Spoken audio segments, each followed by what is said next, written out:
በዚህ ቪዲዮ ደግሞ ሶስተኛውን የስትራቴጂክ ማኔጅመንት ስቴጅ የሆነውን ስትራቴጂ ኢምፕሊሜንቴሽንን እንመለከታለን። እንግዲህ በፓርት 2 ቪዲዮ እንዳየነው ስትራቴጂያችንን ፎርሙሌት ከማድረጋችን በፊት ኢንቫይሮንመንታችንን ስካን አድርገናል። ምን አይነት ኦፖርቹኒቲ፣ ምን አይነት ትሬት፣ ምን አይነት ስትሬንግዝ፣ ምን አይነት ዊክነስ እንዳለ አናላይዝ አድርገን ዲፋይን አድርገናል።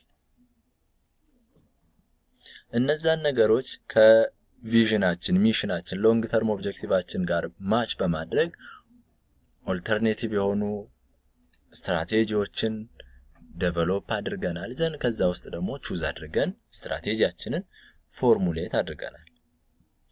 ስለዚህ ስትራቴጂያችንን ፎርሙሌት ካደረግን ፎርሙሌት ማድረጋችን ብቻ ላይ ደግሞ አንወሰንም። ቀጣዩ ስቴጃችን የሚሆነው ያንን ፎርሙሌት ያደረግነውን ስትራቴጂ ኢምፕሊመንት ማድረግ ነው፣ ወይም ደግሞ ወደ ትግበራ መቀየር፣ መለወጥ። It involves implement the strategies that have been developed የተደረገውን ስትራቴጂ ኢምፕሊመንት የምናደርግበት ነው ስትራቴጂ ኢምፕሊሜንቴሽን፣ ወይም ደግሞ ወደ መሬት የምናወርድበት ማለት ነው። It is concerned with making a variety of managerial decisions such as the type of organizational structure, the type and source of information system, leadership, fit, and the type of control mechanism that should be employed. So በዚህ ጊዜ ስትራቴጂ ኢምፕሊሜንቴሽን ምንድነው ኮንሰርን የሚያደርገው? የተለያዩ ማኔጀሪያል ዲሲሽንስ። አሁን ፎርም ያደረግነው ስትራቴጂ ወደ ትግበራ እየገባ ነው። ስለዚህ በዚህ ጊዜ ማኔጅመንቱ ሪስፖንሲብል ነው ለዛ ስትራቴጂ ኢምፕሊሜንት መሆን።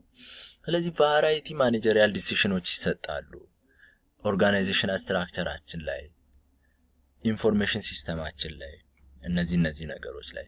እንዲሁም ደግሞ ምንድነው ኮንትሮል ሜካኒዝማችን፣ ኢምፕሎይ የምናደርገው ኮንትሮል ሜካኒዝም ምንድናቸው የሚሉት ላይ የተለያዩ ቫራይቲ ኦፍ ዲሲሽን ይኖራሉ። Implementing means mobilizing employees and managers to put formulated strategies into action. So strategy implementation ስንል ስትራቴጂውን ወደ አክሽን ምንቀይርበት ነው። ስለዚህ ኢምፕሊሜንቲንግ ስንል ምንድነው? ሰራተኛውንም ማኔጀሩንም በማስተባበር ፎርሙሌት የተደረገውን ስትራቴጂ ወደ አክሽን የመቀየር ስቴጅ ነው። It is often considered to the most difficult stage in management.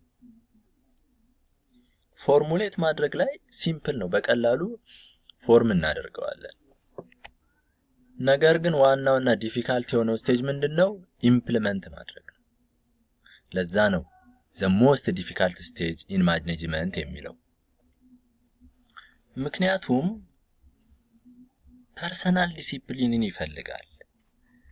ስትራቴጂን ፎርሙሌት አደረግን ማለት ኢምፕሊመንት ለማድረግ ፐርሰናል ዲሲፕሊንን ይጠይቃል፣ ኮሚትመንትን ይፈልጋል፣ እንደገና ደግሞ ሳክሪፋይስ ሊጠይቅ ይችላል። የታይም ሊሆን ይችላል፣ የገንዘብ ሊሆን ይችላል። whatever it is, it requires sacrifice, commitment and personal discipline. በዚህ ምክንያት the most difficult stage ምንድነው? strategy implementation. The challenge of implementation is to stimulate managers and employees throughout an organization to work with pride and enthusiasm towards achieving stated objective. ስለዚህ ፐርሰናል ዲሲፕሊን፣ ኮሚትመንት፣ ሳክሪፋይስ የሚፈልግ ከሆነ አንዱ ዋናው ቻሌንጅ የሚሆነው በተለይ ደግሞ ኢምፕሎያችንን ኮሚትድ ሆኖ ዲሲፕሊን ሆኖ እንደገና ሳክሪፋይድ ሆኖ እንዲሰራ የማድረጉ ነገር ነው። It requires a firm to establish annual objectives. ፊርሙ annual objective አመታዊ የሆነ ኦብጀክቲቭ ኢስታብሊሽ እንዲያደርግ ይጠበቅበታል።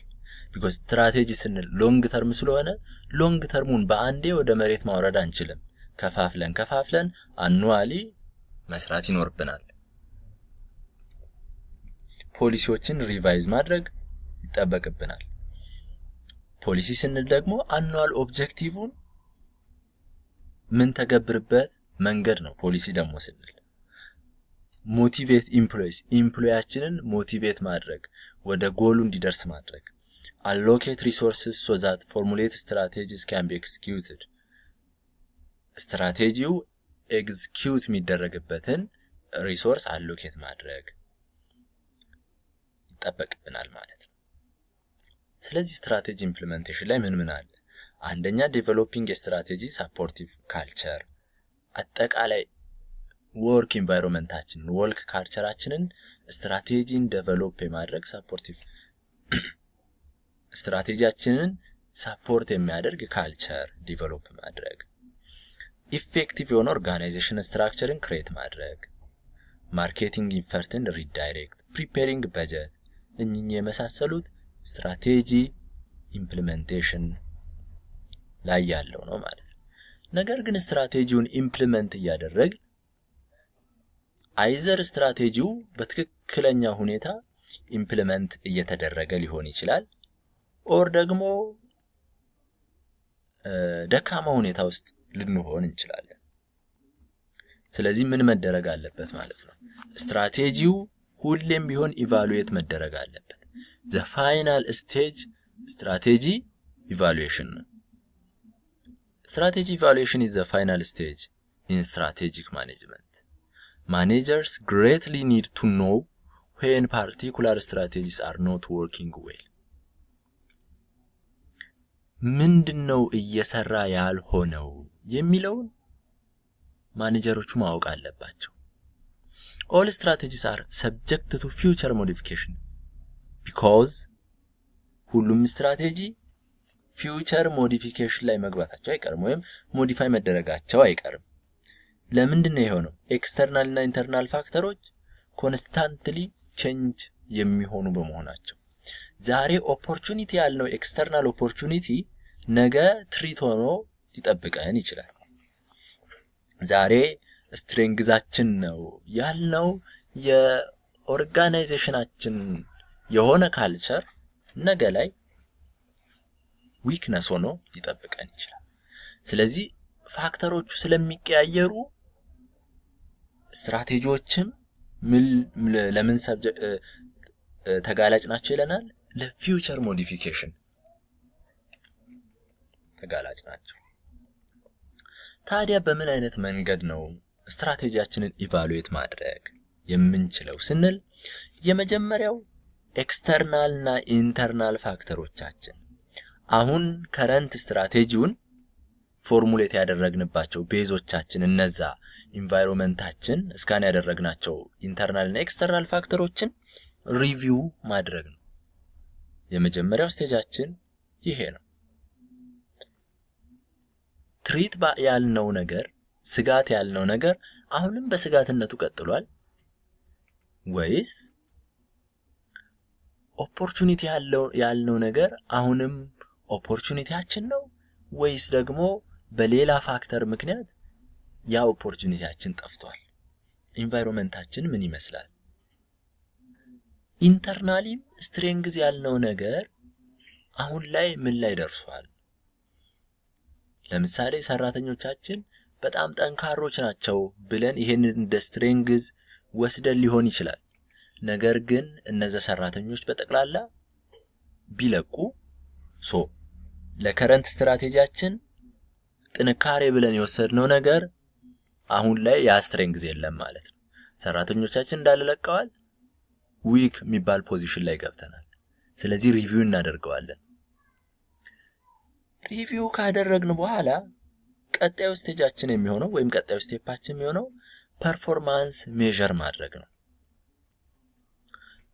አሁን ያለው ስትራቴጂ ፐርፎርማንሱ ከተጠበቀው አንፃር ምን ያህል ውጤታማ ነው የሚለውን ሜዠር እናደርጋለን።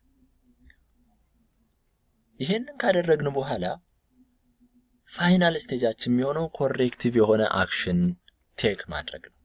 ኮሬክቲቭ አክሽን ስንል አይዘር ጥሩ ከሆነ በዚያው ልንሄድ እንችላለን። ጥሩ ያልሆነ ሁኔታ ላይ ካለን ግን ምን እናደርጋለን? ኮሬክቲቭ አክሽን እንወስዳለን። ያንን ነገር ምናስተካክልበትን እርምጃ እንወስዳለን ማለት ነው። ስለዚህ በሁለት ቪዲዮ በፓርት 2 እና በፓርት 3 የስትራቴጂክ ማኔጅመንት ቪዲዮ የሰራሁላችሁ ስቴጅ ኦፍ ስትራቴጂክ ማኔጅመንት ይህንን ይመስላል። ኢንቫይሮንመንታችንን ስካን ከማድረግ ጀመር፣ ስትራቴጂን ነደፍን፣ ፎርሙሌት አደረግን፣ ያን ስትራቴጂ ወደ ትግበራ አስገባ ነው። ዘን ፋይናሊ እየተገበርን ያለነው ስትራቴጂ ሳቲስፋይድ ያደርገናል ወይስ አያደርገንም? እንዴት ነው እንደጠበቅነው ወደ ጎላችን እያደረሰን ነው ወይ የሚለውን ኢቫሉዌት እናደርጋለን። ካልሆነ ኮሬክቲቭ አክሽኖችን እንወስዳለን። ይህንን አራቱን ስቴጅ በጠቅላላ ነው ስትራቴጂክ ማኔጅመንት የምንለው። ሲምፕሊ ስትራቴጂክ ማኔጅመንት የምንለው እነዚህን ነገሮች ይይዛል። ስትራቴጂን ከመቅረጽ ኢምፕሊመንት ከማድረግ አንስቶ ኢቫሉዌት እስከ ማድረግ ያለውን ማለት ነው። ስለዚህ በጥቂቱ ስትራቴጂክ ማኔጅመንት ስቴጆች እነዚህን ይመስላሉ። ማንኛውም አይነት ጥያቄ ካላችሁ ኮሜንት ሴክሽን ላይ ጻፉልኝ። ቪዲዮውን ላይክ ማድረግ እንዳትረሱ። እንዲሁም ቻናሌን ሰብስክራይብ ሳታደርጉ ቪዲዮውን ብቻ የምታዩም ካላችሁ ጥሩ ነው፣ ቪዲዮውን እዩ። ያው ለእናንተ ነው የሚሰራው፣ ግን ደግሞ ሰብስክራይብ ብታደርጉ እኔንም ትደግፉኛላችሁ። ሰብስክራይብ ማድረግ እንዳትረሱ። በተጨማሪ ደግሞ ቪዲዮንም ለሌሎች ጓደኞቻችሁ ሼር ማድረግን እንዳትረሱ። ስለዚህ በቀጣይ ቪዲዮ እንገናኛለን። በቀጣይ ቪዲዮ እስከምንገናኝ እንግዲህ መልካም ጊዜ ይሆንላችሁ። ደህና ቆዩልኝ። አመሰግናለሁ።